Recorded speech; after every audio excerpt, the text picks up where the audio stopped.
David, cuando escribe el Salmo 23, está escribiendo acerca de su propia experiencia en cuanto a su tarea que desarrollaba como pastor. Pero también habla de su propia experiencia ahora en otro plano, y entonces él se reconoce una oveja con alguien que lo pastorea a él. Esta asociación de imágenes de David nos permite a nosotros redescubrir cada vez que leemos este salmo la profundidad que tiene este canto, esta poesía que él escribió. Yo creo que el Salmo 23 es uno de los salmos, muchas gracias, es uno de los salmos que más ha sido leído, meditado, memorizado.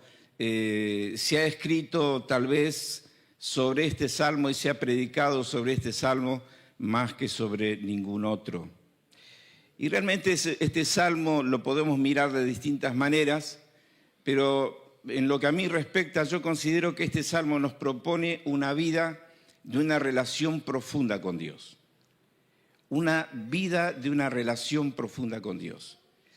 Cuando David va escribiendo acerca de ese salmo, va pensando en situaciones que vivían las ovejas que él pastoreaba. Y a través del salmo nosotros hacemos un recorrido y vamos a descubrir que en cada versículo se describen situaciones, circunstancias que vivían las ovejas que estaban bajo su cuidado.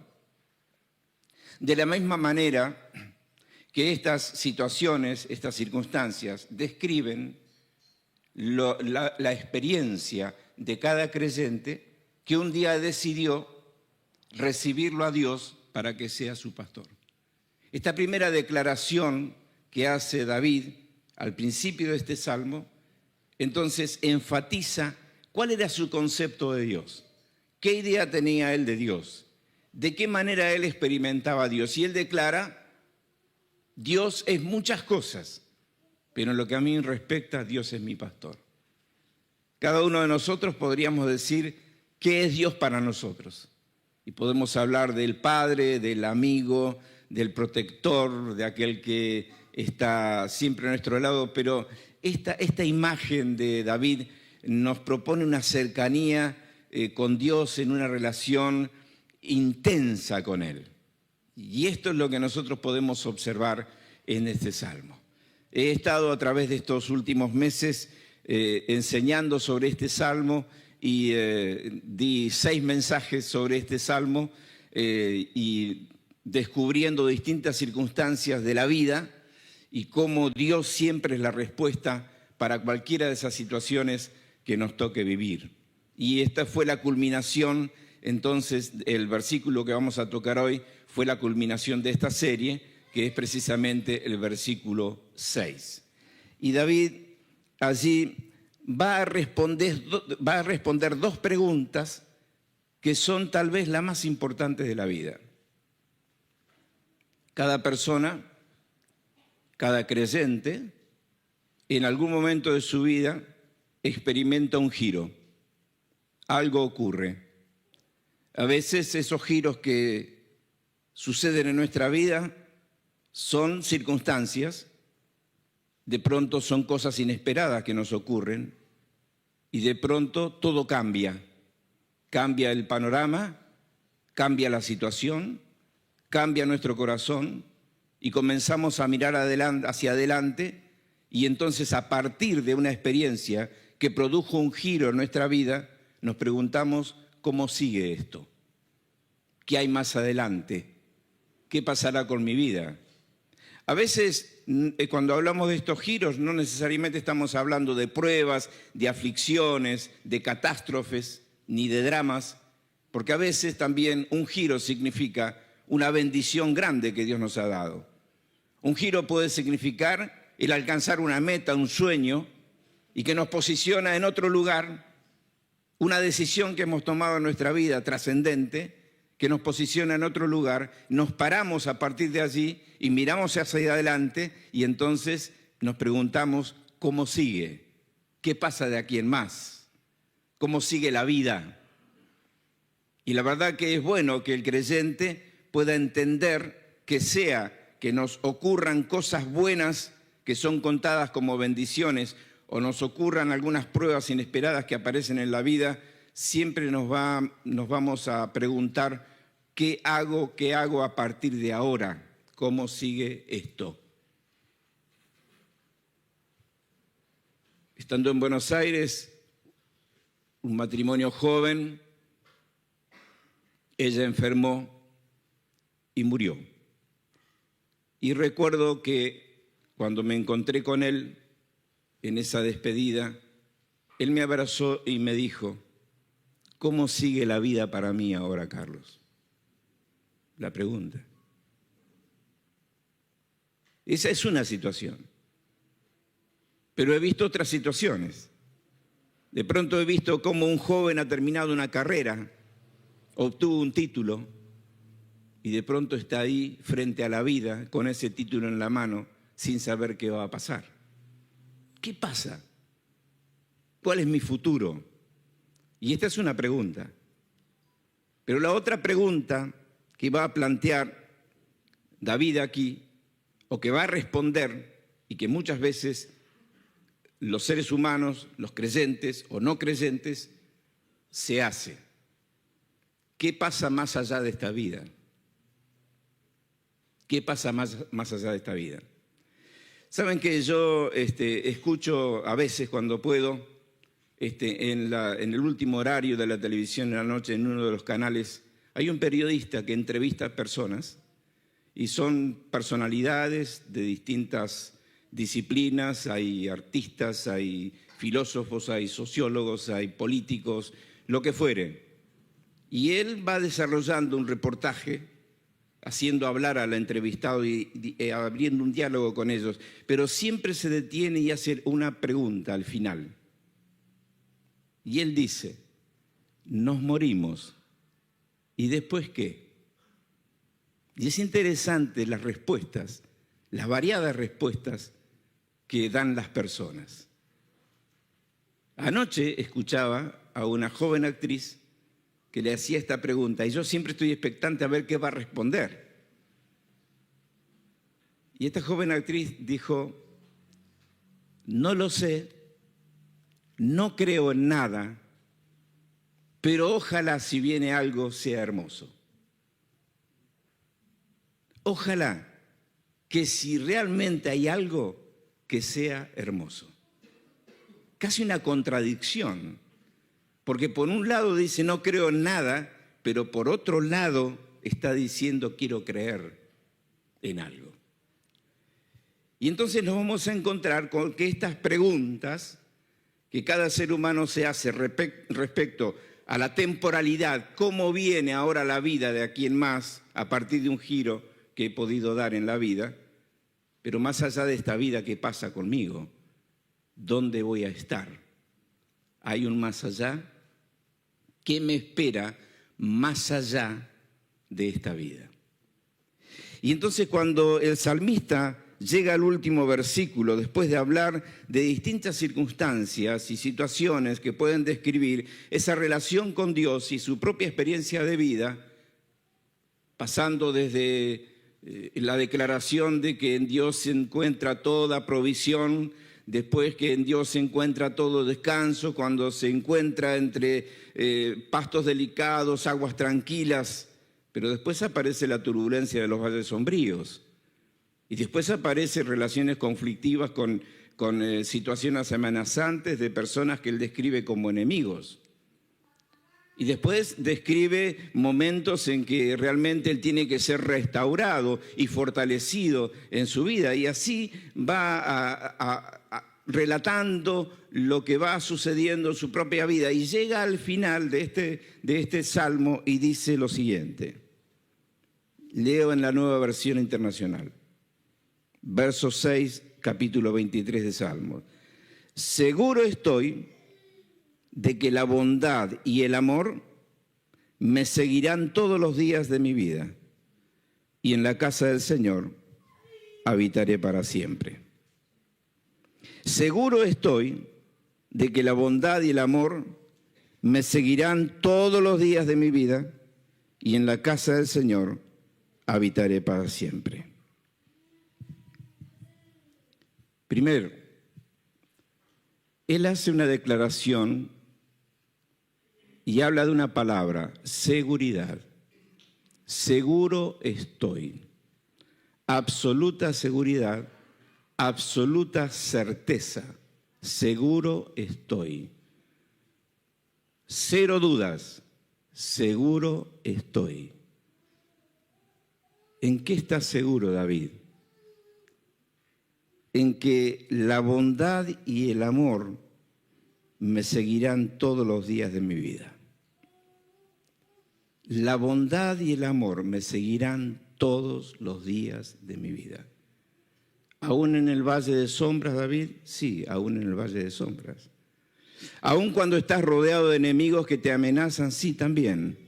Yo puedo ver allí la bondad y el amor de Dios obrando en mi vida. No puedo entenderlo como es, pero lo creo. Porque yo creo en un Dios que es mi pastor y creo que ese pastor tiene un corazón bondadoso. Él es bueno conmigo. Y es un pastor que me ama. Y si hay bondad y amor, entonces puedo sentirme seguro, abrazado por Dios, absoluta certeza de que estoy en sus brazos siempre, en todo tiempo. Noten esto, la bondad y el amor me seguirán algunos días, todos los días de mi vida. Claro, cuando David está diciendo esto, está recordando también su propio trabajo en el pastoreo de ovejas. ¿Qué procuraba él? Siempre brindarle a las ovejas seguridad, protección. Tenía un trato bondadoso y un trato de amor con sus ovejas. Y ahora él se ve frente a Dios y dice, así me trata Dios a mí, con bondad y con amor. No algunos días, sino todos los días. ¿Cómo es posible ver la bondad y el amor de Dios cuando hay dolor? ¿Cómo es posible ver la bondad y el amor de Dios cuando hay muerte? ¿Cómo es posible ver la bondad y el amor de Dios cuando se pierde el trabajo, se pierde la salud, se pierde la familia? ¿Cómo es posible ver la bondad y el amor de Dios en circunstancias que nos quebranta el corazón? ¿Cómo es posible verla? Cuando nuestras experiencias dan testimonio de las bendiciones de Dios, entonces sí podemos decir, es una manifestación de la bondad y el amor de Dios. Pero cuando la prueba golpea la puerta de nuestra vida y entra para ser parte de nosotros, es difícil decir, Dios es bueno y Dios me ama. ¿Qué necesitamos en ese momento? Absoluta fe. Fe absoluta. Hay una familia que está atravesando una situación tremenda. Su joven hija le detectaron un cáncer. La operaron. Las últimas noticias, metástasis, órganos vitales, todo lo que cuanto podemos saber. Estuve en Buenos Aires hace unos días y lo fui a visitar. Y me dijeron, nuestra hija tiene una fortaleza espiritual que ella nos alienta a nosotros. Ella nos alienta a nosotros. Y le dijo a su mamá, mamá, tranquila, tranquila. Si no, ¿en qué creemos? Yo estoy segura de dónde voy. Lamento la separación, dejar a mi esposa y a mi hijo, pero yo estoy segura. Y me decía el padre, nunca pierde esa sonrisa que la caracteriza a ella en su personalidad. Y uno dice, pero no, yo no puedo entender, es un drama, es una catástrofe. Y sin embargo, aquel que está pasando esa circunstancia en su propia vida tiene una experiencia tan personal, tan profunda de la gracia de Dios que nos puede sorprender. Y a veces los que miramos la cosa desde lejos sentimos más dolor en el corazón que la persona que está atravesando esa circunstancia. ¿Por qué? Porque Dios tiene un trato de bondad y de amor incomprensible, que solamente a través de la fe se puede percibir. Y no hablamos de lo que vamos a sentir, sino de lo que sabemos. Dios me trata con bondad, Dios me trata con amor. Dios es bueno. Dios me ama. Dios es bueno, Dios me ama. Pero nosotros tenemos un conflicto, porque nuestro corazón parece dividirse en nosotros cuando por un lado nuestras emociones parecen sentir a un Dios que se va alejando de nosotros. Pero por otro lado, tenemos una fe que sabe que aunque yo sienta que Dios está lejos, yo sé que Él está. Por eso el creyente no se debe dejar llevar por lo que siente, sino por lo que sabe. Y lo que sabe es lo que cree. Yo sé que Dios es bueno. Yo sé que Dios me ama. Pero fíjate lo que te está pasando. No lo entiendo, pero yo no dudo de que Dios es bueno y que Dios me ama. Y lo puedo experimentar. Es decir, nosotros estamos atravesando en este mundo el desierto que nos encamina hacia la tierra prometida.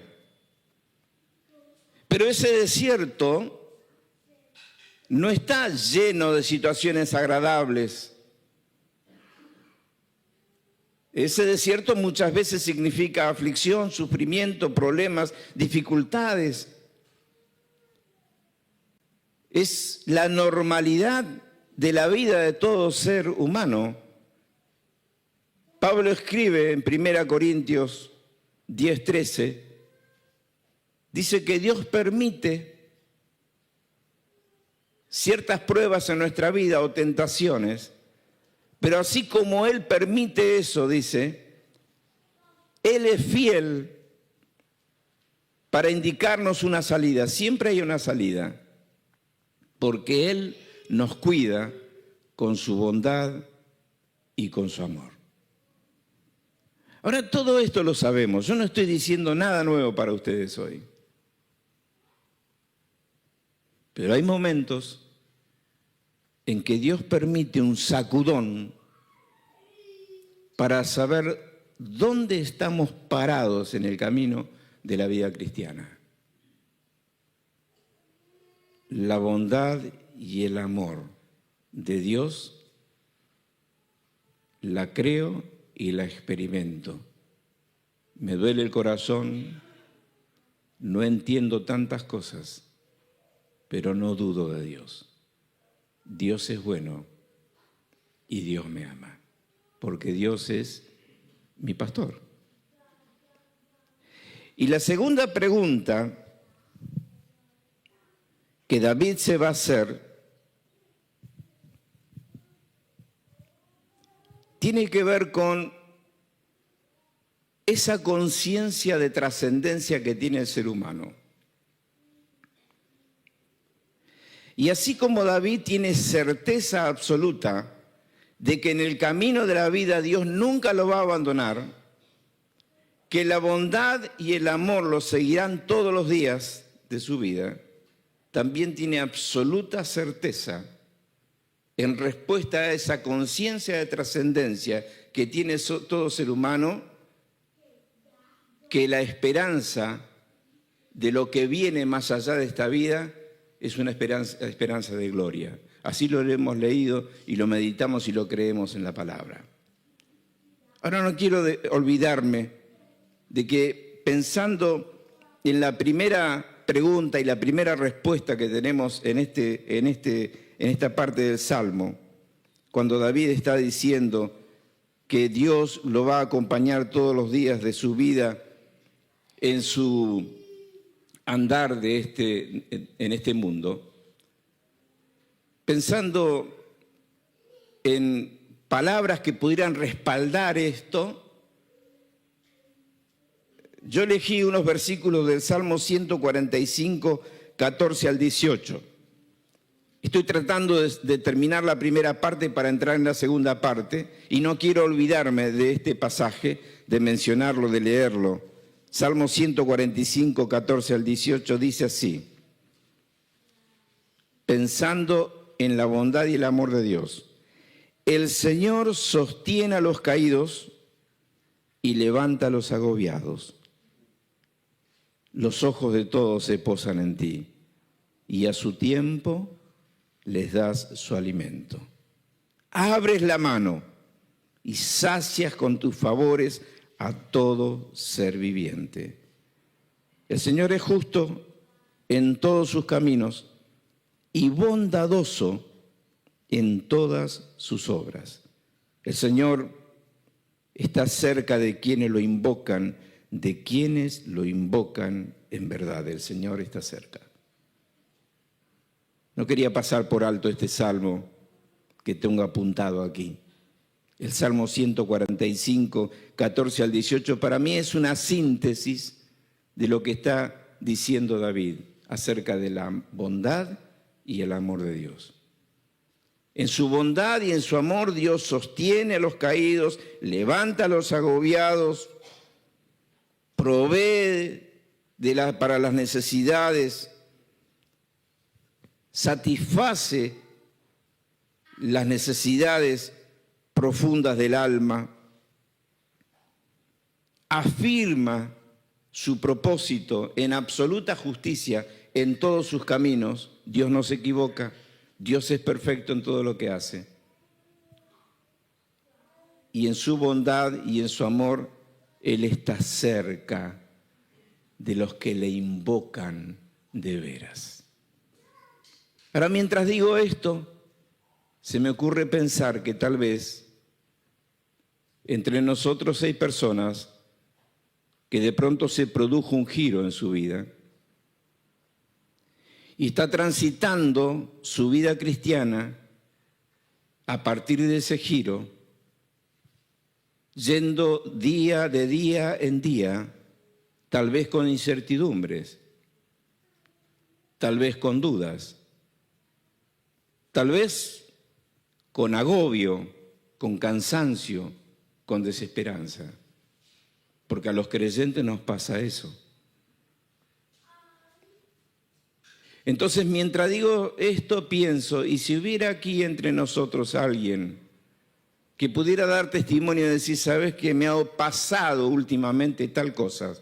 Y a partir de ahí, muchas cosas se modificaron en mi vida. Y no sé cómo voy a seguir. Bueno, esta palabra llega para afirmar tu corazón y para que pudieras hacer esta misma declaración de David, que a pesar de lo que te pasa, puedas declarar, yo estoy seguro que la bondad y el amor me siguen todos los días de mi vida. Si esta palabra la estabas necesitando hoy, tomala y declarala en tu corazón. Y no claudiques, seguí adelante y no bajes los brazos y no dudes de Dios, porque Dios es bueno y Dios te ama. Claro que muchas veces vas a tener que volver a aquel principio tremendo que nos enseña Romanos 8:28. Claro que muchas veces vas a tener que recordar que los que aman a Dios, todas las cosas ayudan a bien. ¿Cuántas veces lo he repetido en mi vida? Seguramente vos también. ¿Cuántas veces esa palabra afirmó tu corazón?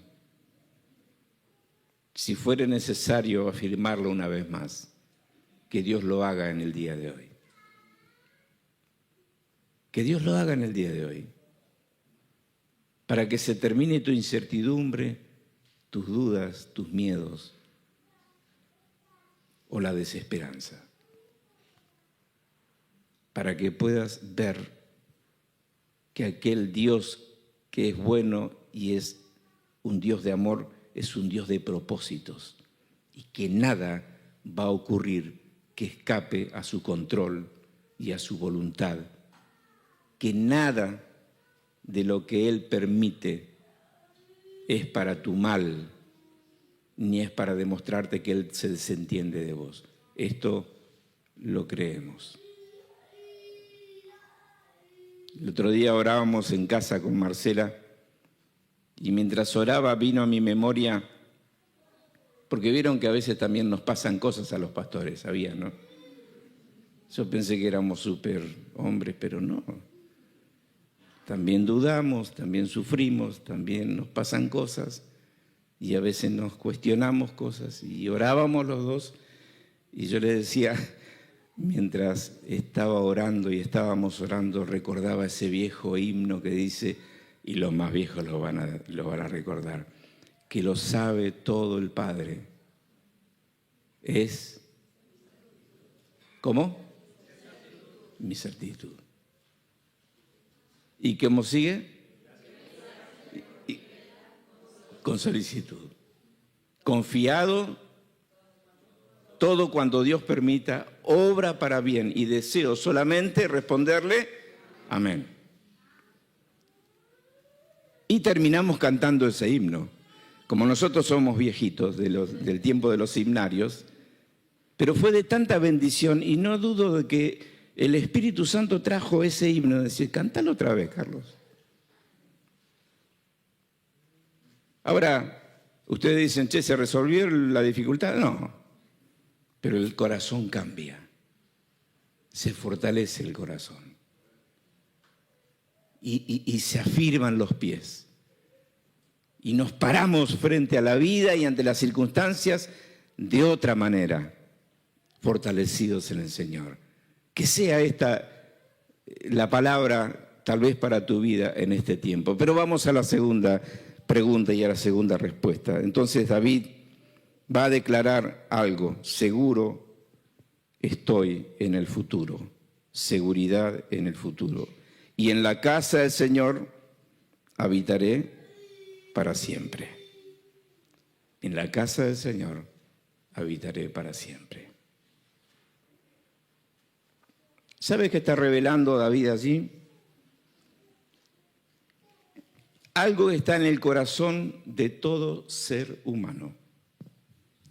Algo que está en la conciencia de toda persona, sea creyente o no. Y esto es el sentido de trascendencia. ¿Y saben por qué eso está en el corazón de todo ser humano? Aunque lo nieguen, aunque digan no creo en nada, pero me gustaría que existiera algo. Bueno, porque el Dios a través de Salomón dice estas tremendas palabras allí en el libro de Eclesiastés, capítulo 3, versículo 11, cuando dice, Dios hizo todo hermoso en su tiempo, luego puso en la mente humana, o en el corazón, como dice otra versión, la noción de eternidad. Aun cuando el hombre no alcanza a comprender la obra que Dios realiza de principio a fin. Cuando alguien te dice yo no creo en nada, no le creas. Cuando alguien te dice no existe nada, no le creas, porque ni él lo cree. ¿Sabes? Lo está diciendo, vaya a saber por qué. Generalmente, porque las personas han tenido una mala experiencia con la religión. Pero no porque no tenga la necesidad de creer, porque estaría negando algo que Dios ya puso en el corazón de todo ser humano, el sentido de trascendencia. Ese sentido de trascendencia le llevó a Nicodemo a encontrarse con Jesús. Tenía urgencia de saber qué pasaba con él en la eternidad. Ese sentido de trascendencia le llevó al joven rico que había logrado tantas cosas en su vida, y hasta en el área de la religiosidad parece que todo era perfecto para él. Sin embargo, él dijo, ¿qué tengo que hacer para heredar la vida eterna, para tener vida eterna? ¿Por qué él preguntó eso? Porque tiene en su corazón un sentido de trascendencia y porque las respuestas que puede dar el materialismo y la religión no alcanzan. Él ya había experimentado eso. Tenía muchos bienes, no le faltaba nada en lo material. Era un líder, tenía reconocimiento social. Había practicado una religión, según él, ponele que sea así. Pero él se daba cuenta que eso no llenaba ese sentido de trascendencia que estaba en su conciencia y en su corazón. Por eso cuando una persona se acerca y me dice, yo no creo en nada, es todo mentira eso. No le creo. Porque sería negar esta verdad. Ahora, este sentido de trascendencia que está revelando estas palabras de David, está llevando, en el caso de David, a la certeza del cielo. Y entonces dice, yo no tengo dudas que no todo se termina en esta vida. Yo no tengo dudas que hay un más allá. Yo no tengo dudas que hay eternidad. Ahora, ¿dónde estaré yo en la eternidad? Esa es la gran pregunta que no te va a responder la religión, ni las prácticas espiritualistas, ni un líder con propuestas que trata de traer respuestas al corazón lleno de interrogantes, ni la fama, ni el poder, ni el dinero, ni nada de eso, sino que la única forma de tener una respuesta clara es tener la certeza de un cielo, pero también de un lugar en el cielo. No solamente se trata de creer en el cielo, sino de saber y tener la certeza de que tengo un lugar en el cielo. Y David lo declara de esta manera. Yo voy a morar en la casa del Señor para siempre. ¿Recuerdan lo que Jesús le dijo a los discípulos? Yo voy a preparar un lugar en la casa de mi Padre para que ustedes estén conmigo para siempre allí.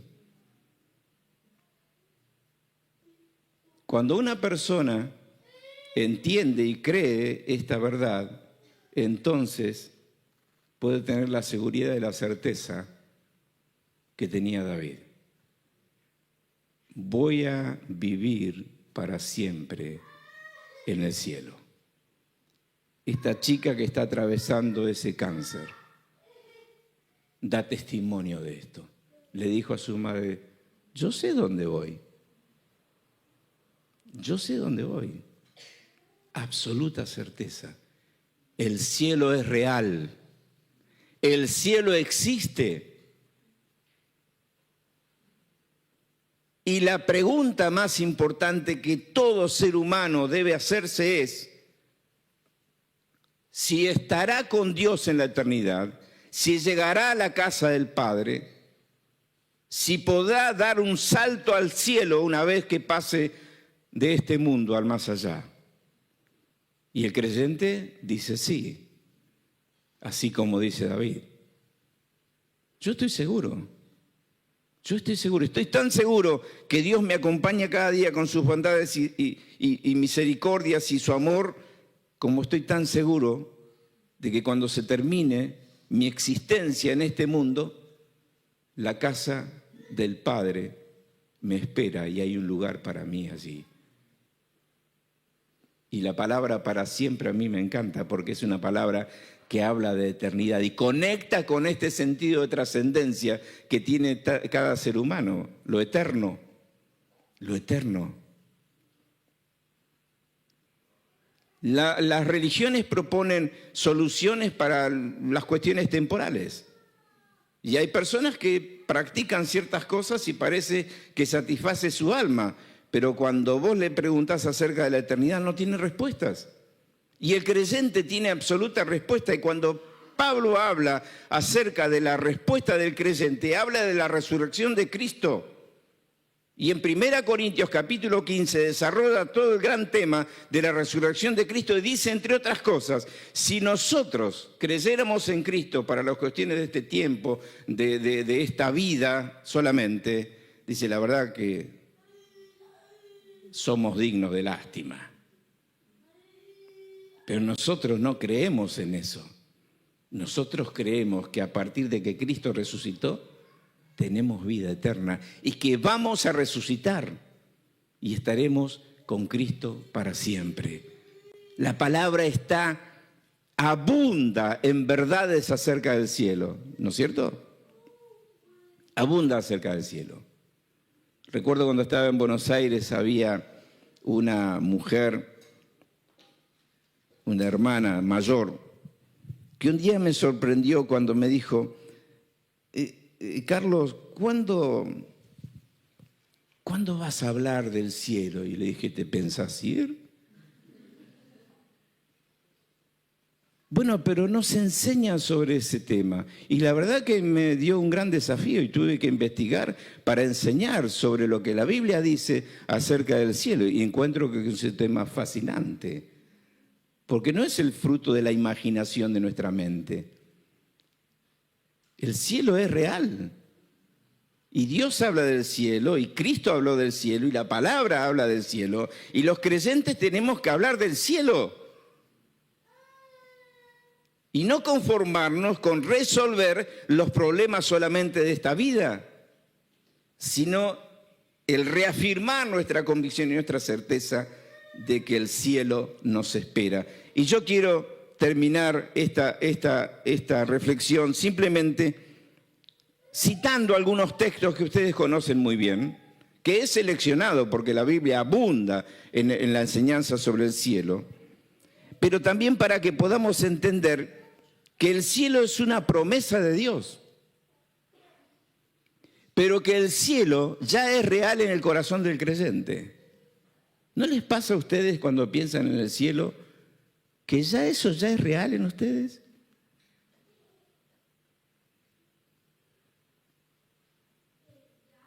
No estoy tratando de infundir temor. Yo a veces le digo al Señor, yo creo todo, pero no tengo apuro. Pero tengo absoluta certeza del cielo. En el año 2014 me hicieron una cirugía bastante grande y me pusieron 2 válvulas mecánicas en el corazón. Y claro, recuerdo que mi hija más chica, cuando estábamos ahí el día anterior a la operación, estábamos los 2 solos y me dice, papá, ¿no tenés miedo? Y le dije, ¿sabés que no? Pero te digo de verdad, no tengo miedo, pero no es porque yo sea el valiente, no, sino que me pasa algo muy curioso, porque este trance para mí es algo natural, es algo que debe ocurrir. No tengo miedo, porque yo le dije, ¿y qué me puede pasar de grave? ¿Qué es lo más grave que me puede pasar? Que me muera en el quirófano. ¿Y cuál es el problema? ¿Cuál es el problema? Bueno, el problema lo tienen los que quedan.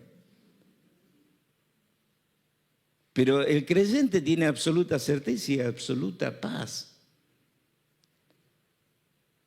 Y vino un médico muy joven y dice, ¿cómo estás de ánimo? Bien. Y realmente eso me manifestó él. Dice, no sabes lo que ayuda a los médicos ese tipo de actitud. Le dije, no, es una actitud de fe. Y después con Marcela compartimos el Salmo 121 y dijimos amén y al cuchillo. Y aquí estoy. Absoluta certeza del cielo. Y quiero entonces decirles, citar estas palabras. El primer pasaje son las palabras que Jesús dijo: no se angustien, confíen en Dios y confíen también en mí. En el hogar de mi Padre hay muchas viviendas. Si no fuera así, ¿les habría dicho yo a ustedes que voy a prepararles un lugar allí? Y si me voy y se lo preparo, vendré para llevármelos conmigo. Así ustedes estarán donde yo esté. Amén. Y luego adhiere a esta verdad el apóstol Pedro cuando escribe en su primera carta y en el primer capítulo, cuando dice: bendita sea Dios, Padre de nuestro Señor Jesucristo. Por su gran misericordia nos ha hecho nacer de nuevo mediante la resurrección de Jesucristo de entre los muertos, para que tengamos una esperanza viva y recibamos una herencia que no se puede destruir, contaminar o marchitar. Tal herencia está reservada en el cielo para ustedes. Tremendo. Está reservada en el cielo para ustedes, a quienes el poder de Dios protege mediante la fe hasta que llegue la salvación que se ha de revelar en los últimos tiempos. Esto es para ustedes motivo de gran alegría, a pesar de que hasta ahora han tenido que sufrir diversas pruebas por un tiempo. Y luego es el apóstol Pablo que interviene y habla acerca de este tema. Y en 2 Corintios 5, 1 y 2 dice: de hecho, sabemos que si esta tienda de campaña, el cuerpo físico en que vivimos, se deshace, tenemos de Dios un edificio, una casa eterna, ¿en dónde? En el cielo, no construida por manos humanas. Mientras tanto, suspiramos anhelando ser revestidos de nuestra morada celestial. Gloria a Dios. Y luego a esta palabra del apóstol Pablo, entonces en el libro de Apocalipsis, en el capítulo 21, versículos 3 al 5, es Dios quien va a decir esto. Es la voz de Dios que oye allí el apóstol Juan y dice: oí una potente voz que provenía del trono y decía: aquí entre los seres humanos está el santuario de Dios. Él habitará en medio de ellos y ellos serán su pueblo. Dios mismo estará con ellos y será su Dios. Él enjugará toda lágrima de los ojos. Ya no habrá muerte ni llanto, tampoco lamento ni dolor, porque las primeras cosas han dejado de existir. El que estaba sentado en el trono dijo: yo hago nuevas todas las cosas. Y añadió: escribe, porque estas palabras son verdaderas y dignas de confianza. Y el Señor dice en esta noche: estas palabras que has escuchado son verdad, verdaderas y dignas de confianza. Yo no sé en qué lugar está puesta tu seguridad, pero quiero decirte que fuera de Dios todo es frágil, todo se diluye, todo se esfuma en el transitar de esta vida, pero también cuando tomamos conciencia de lo eterno. Y Dios trae esta palabra en esta noche para darte seguridad. Y tal vez alguna vez hiciste tu oración y manifestaste creer en Cristo, pero tal vez cuando pensás en tu muerte dudás. Cuando pensás que vas a pasar a la eternidad, dudás. Esta palabra es para darte seguridad. Dios hace nuevas todas las cosas. Dios las hace nuevas todas las cosas. Y en ese lugar del cielo ya no habrá sufrimiento, ni lágrimas, ni dolor, ni enfermedad. Y permítanme agregar algo más, ni vejez.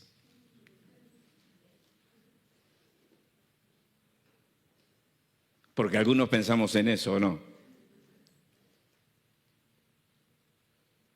Pero en el cielo todo es perfecto.